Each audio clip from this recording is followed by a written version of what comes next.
ఆదికాండము 37వ అధ్యాయం.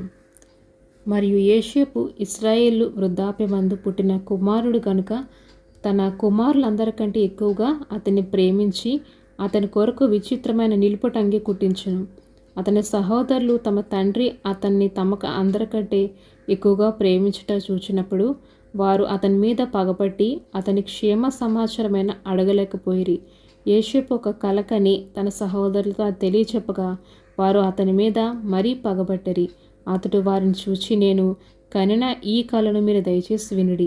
అదేమనగా, మన చేతిలో పనులు కట్టుచుంటిమి, నా పన లేచి నిలిచిచుండగా మీ పనులు నా పనును చుట్టుకొని నా పనకు సాష్టాంగపడనని చెప్పాను.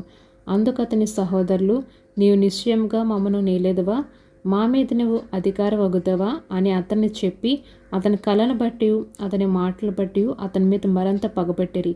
అతడు ఇంకా కలకని తన సహోదరులకు తెలియజేసి, ఇదిగో నేను మరి ఒక కలకంటిని, అందులో సూర్య చంద్రులను 11 నక్షత్రములు నాకు సాష్టాంగపడినని చెప్పాను.